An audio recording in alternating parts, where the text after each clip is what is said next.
जो पाकिस्तान की अगर मैं बात करूँ स्पेसिफिकली, तो पाकिस्तान के ऊपर तो जो गवर्नमेंट ने अनाउंस इम्पोज किया, जो 1 मंथ 15 मार्च से ऑनवर्ड जो जो इम्पोज किया था, उसमें बहुत ज़्यादा इफेक्ट आया। उसके बाद तो इन्होंने ईजिंग डाउन की, उसके बाद तो कंटिन्यू हुआ काम, लेकिन वो 1 मंथ का गैप जो मिड ऑफ अप्रैल तक, वो बीइंग ए कंस्ट्रक्टर और इंजीनियर बहुत ज़्यादा फेस करना पड़ा हमें, जिसमें कि कंस्ट्रक्शन एक्टिविटीज़ बंद है। आपका प्रोजेक्ट जो स्केड्यूल्ड हुआ है सारा, वो सारा आप जो है ना, रेट्स जो आपकी कैलकुलेटेड हैं, जो आपकी अमाउंट है, जो डीलिंग्स हैं, जो आपका मटेरियल सप्लाई चेन, आपकी लेबर, आपका वर्कमैनशिप, ओवरऑल इफेक्ट आया है।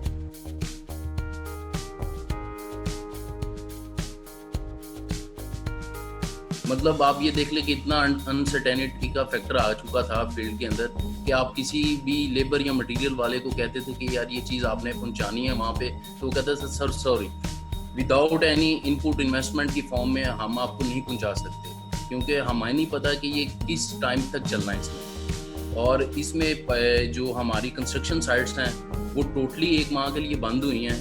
उसके बाद से अभी कॉन्ट्रैक्ट के अंदर हमारे जो लीगल हमने जो बातें की हुई थी रेट्स के रिलेटेड और मटेरियल सप्लाई के रिलेटेड, इवन रिग्स आपको नहीं मिली। इवन एक सीमेंट का बैग जो है ना, उसकी अमाउंट जो है ना वो 50 to 60 रुपीज़ इंक्रीज़ हुई। आपका स्टील जो है वो इंक्रीज़ हुआ। आपकी जो ट्रांसपोर्टेशन जो सबसे ज़्यादा, क्योंकि हमारा ग्लोबली जो है ना इंटरकनेक्टेड है कंट्री, जो कि हमें सप्लाई डिफरेंट कंट्री से आती हैं, तो जब वो सी रूट्स और आपके पोर्ट्स जब चौक हो चुके, तो आपके कंट्री के अंदर जो है ना एक क्राइसिस इमर्ज करता है।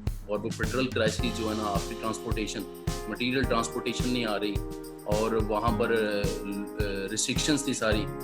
और सबसे बड़ा मैं जो समझता हूँ, अगर मैं सम अप करूँ पूरे इस सिनेरियो के अंदर, एक तो इन्वेस्टर अनसर्टेनिटी थी कि वो इन्वेस्टर जो है ना वो बिल्कुल ही हैंड्स अप करके कि नहीं, further we are not going to invest any मोर।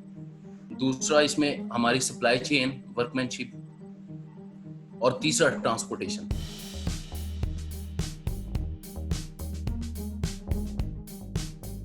सबसे पहले जो मैं कर रहा हूँ कि मेरी अगर कोई भी गाइडेंस है वो मैं अगर ऑनलाइन प्रोवाइड कर सकता हूँ तो मैं प्रोवाइड कर देता हूँ।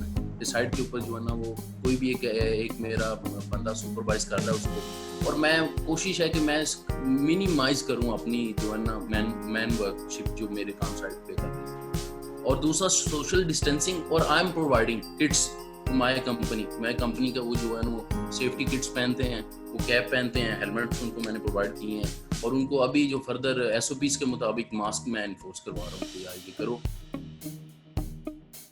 जरूरत बन चुका है। इसके बगैर आपका कोई भी कैटास्ट्रॉफिक आता है, आपका कोई भी ऐसा अनफोर्सिनेबल कोई इवेंट होता है आपकी लाइफ के अंदर, but you will be available on 1 click.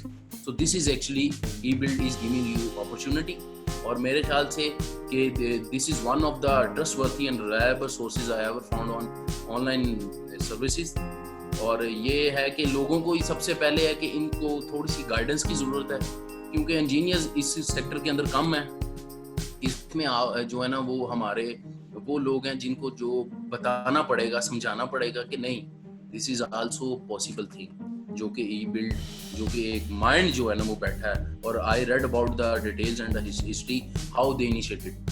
उसमें लिखा था कि always inspired from the western economy, कि उन्होंने किस तरह बूस्टअप किया। So this is one of the best कि आपको एक ही प्लेटफॉर्म पे आपकी हर तरह की चीज़ें अवेलेबल हैं, और आपको ये नहीं है कि यार वो फलाने के रेफरेंसेस, ये जो रेफरेंसेस बेस्ड हमारी इकोनॉमी चलती है और स्पेशल ये इंडस्ट्री, तो मेरे ख्याल से this is remarkable, this will be remarkable. और कंस्ट्रक्शन इंडस्ट्री जो बना दी गई है PM की तरफ से, now this platform will be more effective as compared to previous year.